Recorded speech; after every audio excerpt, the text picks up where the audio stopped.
नमस्कार दोस्तों, मैं राहुल शास्त्री स्वागत करता हूं आपका। अपने ज्योतिष सिखाने की श्रृंखला को जारी रखते हैं और बहुत ही सरल तरीके से कम शब्दों में आज हम चर्चा करेंगे सिंह लगन के बारे में। सिंह लगन के अंदर सूर्य का प्रभाव कैसा देखने को मिलेगा आपको। यानी लगन में अगर 5 है तो ये सिंह लगन की कुंडली हुई, पहले भाव में अगर 5 तो सिंह लगन की कुंडली। अब सूर्य इस लगन के मालिक होते हैं क्योंकि वो सिंह राशि के मालिक होते हैं, तो इस कुंडली के मालिक ही सूर्य देव हुए। तो निश्चित रूप से सूर्य इस कुंडली के अंदर राजयोग कारक होते हैं। पर 12 भावों में वो किस तरह के रिजल्ट देंगे इसको आज थोड़ा सा हम समझ लेते हैं, सोच लेते हैं। सिंह राशि अग्नि तत्व, सूर्य भी अग्नि तत्व के हैं।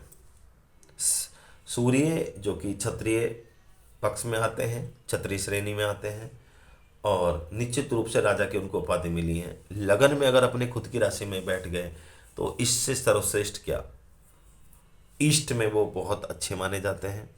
तो लगन में अगर अपने खुद की राशि में हैं तो निश्चित रूप से समाज में मान सम्मान, पद प्रतिष्ठा, सुखी, अत्यधिक कीर्तिवान, साथ ही साथ जो है रोजगार की दृष्टि से बहुत अच्छा, सुखों की दृष्टि से बहुत अच्छा, मान सम्मान की दृष्टि से बहुत अच्छा, जातक को प्रसिद्धि मिलती है, जिस चीज़ की कामना करता है जातक को वो मिलती है। पर यहाँ पे सूर्य थोड़ा सा स्वाभिमान जातक का ज़्यादा होता है। ईगो होती है हल्की सी, पर ज़्यादा नहीं, पर एक स्वाभिमान पक्ष और कॉन्फिडेंस लेवल जातक का भरपूर रहता है। दूसरे भाव में अगर सूर्य हो, लगने से अगर धन भाव में बैठ जाए तो धन बहुत आराम से अर्जित कर लेता है जातक। और क्योंकि कन्या राशि में है तो बुध तो सूर्य से मित्रता मानते हैं और सूर्य बुध को सम मानते हैं, तो कोई दिक्कत वाली बात नहीं है। तो जब तक धनी होता है कुटुंब से फायदा मिलता है। सूर्य के दशा अंतर्दशा के अंदर स्वास्थ्य को लेके, धन को लेके जातक को फायदा होता है। अष्टम भाव में अगर अपनी दृष्टि डालेंगे तो रुकावटें के ऊपर भी विजय कर लेंगे। तीसरे भाव में सूर्य यहाँ पे दिक्कत पैदा करता है। तो क्या होता है, प्रयत्न के बाद कभी कभी रिजल्ट नहीं मिलता, पिता के साथ संबंध बहुत अच्छे नहीं होते, बहुत मेहनत करने के बाद वो रिजल्ट नहीं मिलता जो मिलना चाहिए। और निश्चित रूप से मानसिक शारीरिक से यहाँ पे सूर्य निराश करता है जातक को, सेहत को लेकर दिक्कत बनी रहती है। साथ ही साथ एक बार जो है झूठा आरोप या हम कह सकते हैं कि मान सम्मान नहीं मिल पाता। इस तरह के छोटे भाई बहनों के साथ और पिता के साथ संबंध बहुत अच्छे नहीं रहते, रुकावटें देखी गई हैं जातक की। भाग्य का भी जातक को साथ नहीं मिल पाता। हालांकि जहाँ दृष्टि डाल है वहाँ पे ऊंच के हैं, बट क्योंकि नीच के होकर देख रहे हैं। चतुर्थ भाव में सूर्य अपने मित्र राशि में, वृश्चिक राशि में आके बैठ गए लग्नेश, तो बहुत अच्छा यहाँ पे जातक को रिजल्ट देखने को मिलेगा। तो पैतृक संपत्ति मिलती है जातक को और पैतृक संपत्ति को बढ़ाने वाला मिलता है। मकान वाहन बनाने के योग बनते हैं सूर्य के दशांतर दशा में। सेहत को अच्छा होता है। रोजगार के क्षेत्र में भी बहुत अच्छा जातक को फायदा मिलता है। पंचम भाव में सूर्य अगर आ जाए, धनु राशि का सूर्य बहुत अच्छा माना जाता है। धनु जो होती है वो अग्नि तत्व की राशि और सूर्य भी अग्नि तत्व के, तो यहाँ पे सूर्य कंफर्टेबल फील करेंगे और लग्नेश होके आके बैठ गए। तो पहले तो समाज में मान सम्मान और खुद जातक के कॉन्फिडेंस और सेहत को बहुत अच्छा बना देते हैं सूर्य। संतान पक्ष बहुत मजबूत होता है। संतान के बाद विशेषकर भाग्योदय होता है जातक का। मानसिक संतुलन बहुत अच्छा, जातक के जो रिलेशन होते हैं वो बहुत अच्छे होते हैं। किसी के साथ भी बहुत मधुर संबंध होते हैं जातक के। साफ और स्पष्ट दिल का होता है जातक, और जिस तरह की भी कामना जातक रखता है और उसको जरूर उसका फायदा होता है, क्योंकि पूर्ण जन्म के कर्म भी जातक के बहुत अच्छे होते हैं। सूर्य छठे भाव में होगा तो लग्नेश होकर छठे भाव में हो गया तो इसको लगन दोष बताया जाता है, लग्नेश दोष बताया जाता है। इससे क्या होता है कि जातक को रुकावटें देखी गई हैं। जब लग्नेश दोष होता है तो लाइफ में रुकावटें, परिश्रम बढ़ जाता है।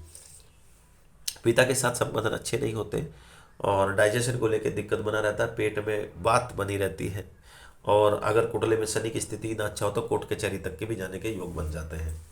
शारीरिक और मानसिक रूप से भी परेशानी रहती है। सूर्य अगर कुंभ राशि के अंदर लगनेश होकर सप्तम भाव में बैठ जाए तो यहाँ शत्रु राशि में है, तो वैवाहिक जीवन के अंदर ईगो बना के रखता है।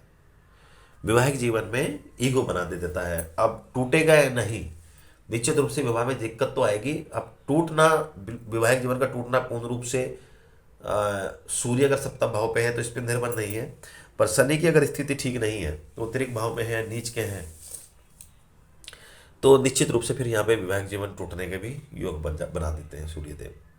द्वादश भाव में जब सूर्य अगर लग्नेश होकर बैठ जाए तो यहाँ पे भी जातक को बाधा देखने को मिलती है, परिश्रम देखने को मिलता है, रुकावटें देखने को मिलती है। जिंदगी में किसी भी क्षेत्र में अगर जाते हैं तो रुकावटें देखने को मिलती हैं, लाइफ में संघर्ष और कभी कभी लंबी बीमारी होने के भी योग जातक को बन जाते हैं। सूर्य लग्नेश होके अगर उच्च के होके बैठ गए मेष राशि जो कि अग्नि तत्व की है, तो यहाँ पे राजयोग देता है सूर्य। प्रथम भाव, पंचम भाव और नवम भाव में विशेषकर फलदायक, अत्यधिक लाभ, और उसमें भी मेष के होके बैठ गए जहाँ पे वो अपना पूर्ण रूप से अच्छा रिजल्ट देंगे, भाग्य को चमका देंगे। पिता का, पैतृक संपत्ति का, गुरुजनों का, पढ़ाई का, बड़ी पढ़ाई का, विदेश ट्रेवलिंग का, सुखों का, रोजगार का, भाग्य का, किस्मत का जातक को निश्चित रूप से बहुत अच्छा फायदा मिलता है। सूर्य के दशा अंतर्दशा में बहुत अच्छा फायदा मिलता है। अगर सूर्य की यहाँ पे स्थिति मजबूत है, 14 से 18 डिग्री के हैं और चलित कुंडली में वो भाव नहीं बदलते, तो जातक को बहुत अच्छा फायदा देखने को मिलता है। सूर्य अगर दशम भाव में, जहाँ की वो दिग्बली होके बैठ जाते हैं, दशम भाव में अच्छा फल देते हैं सूर्य, और लग्नेश होके बैठे हैं वृषभ राशि में, निश्चित रूप से बहुत फायदा देंगे। रोजगार के क्षेत्र में अच्छा होगा, समाज में मान सम्मान, पद प्रतिष्ठा मिलेगी, यश मिलेगा, कीर्ति मिलेगा, और जातक जिस क्षेत्र में मेहनत करेगा उसमें उसको तरक्की के साथ साथ, प्रसिद्धि के साथ साथ उच्च कोटि का यश मिलेगा और पद में वृद्धि मिलेगी। मकान वाहन बनाना, किसी भी प्रकार का सुख बनाने में भी जातक को दिक्कत नहीं लगी, बहुत इजीली वो कमा लेगा।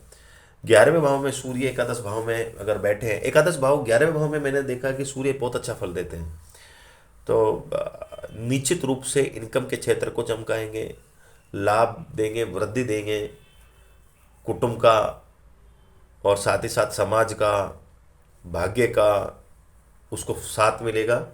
जहाँ तक कि जो मन की इच्छा होगी, ख्वाहिश होंगी, वो उसकी निश्चित रूप से 101% पूरी होगी और पूर्ण रूप से फायदा मिलेगा। पर सूर्य की डिग्री देख लीजिए, चलित कुंडली में सूर्य शिफ्ट ना हो रहा। सूर्य 12वें भाव में होता है तो अक्सर हमने देखा जाता है कि एक बार जब तक मन से उदास हो जाता है और आत्महत्या का भी एक बार विचार जरूर उत्पन्न होता है। सूर्य अगर 12वें भाव में अगर आ जाता है, पिता के साथ संबंध अच्छे नहीं रहते, पिता को भी किसी ना किसी प्रकार की हानि बनी रहती है, व्यय बहुत रहता है, खर्चा बहुत बना रहता है। हालांकि अगर मंगल की स्थिति कुंडली में बहुत अच्छी है और चंद्र की स्थिति है तो धन तो जातक कमाता है, बट एक बार लाइफ में उसे दिक्कत का भी सामना करना पड़ता है, खर्चा जरूर बना रहता है किसी न किसी कारण, किसी न किसी चीज़ पे। तो अगर सूर्य 6, 8, 12वें में हो तो एक तो आप तांबे के लोटे से सूर्य को अर्घ दें और साथ ही साथ सूर्य के बीज मंत्र करें। दान मत करें सूर्य का, क्योंकि सूर्य लगने से कुंडली के मालिक है। बीज मंत्र करना सबसे उत्तम रहेगा। दोस्तों वीडियो अगर अच्छी लगे तो लाइक करना, चैनल को सब्सक्राइब करना मत भूलिएगा। धन्यवाद।